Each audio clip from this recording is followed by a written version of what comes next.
নমস্কার বন্ধুরা, আমরা চলে এলাম আজকে নতুন একটা রিভিউ নিয়ে। নতুন বছরে খাদান খাদান নিশ্চয়ই আপনারা অনেকে দেখে ফেলেছেন। হাউসফুল যাচ্ছে যখন বাঙালিরা খাদান দেখছে, যে খাদান দেখে ভালো লাগছে। অনেকে বিনোদনের জন্য যাচ্ছেন, বিনোদন করছেন। গল্প সকলেই জানেন, গল্প খুব সহজ সরল গল্প এগিয়েছে এবং শেষে গিয়ে কিছুটা টুইস্ট দেখানোর চেষ্টা হয়েছে। এবং যেটার জন্য মানুষ যাচ্ছে বা বাঙালিরা যা পছন্দ করে তা হলো ইমোশন। এই ইমোশনের জায়গা থেকে দাঁড়িয়ে যদি দেখেন তাহলে বুঝতে পারবেন যে খাদানের ভেতর যে ইমোশনটা রয়েছে এবং বাবা ছেলে এই ইমোশন থেকে শুরু করে অ্যাকশনের ইমোশন এবং যে দক্ষিণে সিনেমার মতো করে আমাদের এখানকার সিনেমা বানানোর চেষ্টা এবং তা দেখানো, এই সমস্ত কিছুর মধ্যে দিয়ে দেব নিজেকে আরও যে সে ক্রিয়েটিভ হয়ে উঠতে পারছে, সৃজনশীলতার জন্য পর্যায়ে পৌঁছতে পারছে সেটা দেখাচ্ছে। কিন্তু যেটা বিষয় হলো গল্প কিন্তু সেরকম নেই, সাহিত্য এখানে নেই। তাহলে মানুষ কি সাহিত্য চাইছে না? মানুষ চাইছে কেবলই বিনোদন, কেবলই মারপিট, কেবলই ঝাড়পিট, কেবলই নাচ গান ইদিকা, এই সমস্ত কিছুতেই মানুষ কি আবদ্ধ থাকতে চাইছে 2024 সালে দাঁড়িয়েও? তাই তো মনে হচ্ছে, কারণ দেখা যাচ্ছে হাউসফুল।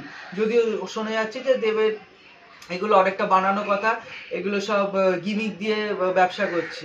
কিন্তু তবু আপনাদের যদি মনে হয় যে এই সিনেমাটা দেখবেন এবং এই সিনেমার ভেতর থেকে বিনোদনটুকুই নিতে চাইবেন, অন্যদিকে মাথা দেবেন না যে কি হচ্ছে, কেন হচ্ছে, কিভাবে হচ্ছে, এত কিছু গল্পটা কি, এর ভেতরে এই জায়গাটা স্লো, এই জায়গাটা ঠিক মতো হয়নি, এইসবগুলো যদি না ভেবে যদি শুধুমাত্র বিনোদন চান তাহলে অবশ্যই খাদান দেখুন।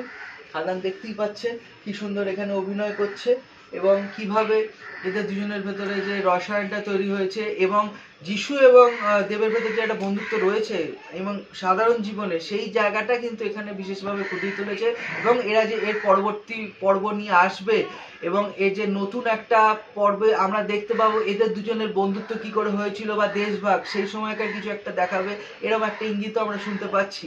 তো দেখা যাক দেব এর পরে খাদান পার্ট 2-তে কি নিয়ে আসে এবং সেইগুলো দেখার জন্য আমরা থাকবো। কিন্তু আমি এটুকু বলবো যে যদি আপনারা শুধুমাত্র বিনোদন চান তবেই যান, এর ভেতর যদি কোনো তাত্ত্বিক কিছু খুঁজতে চান তাহলে কিন্তু এখানে যাবেন না। এটা কিন্তু শুধুমাত্র নাচ গান, আগেকার যেরকম বাংলা সিনেমা আমরা দেখেছি, দেবের আগেও দেখেছি, সেরকম জিনিসই দেখতে চান তাহলে 2024-এ সিনেমাটা আপনাদের জন্য খুবই প্রযোজ্য। নমস্কার।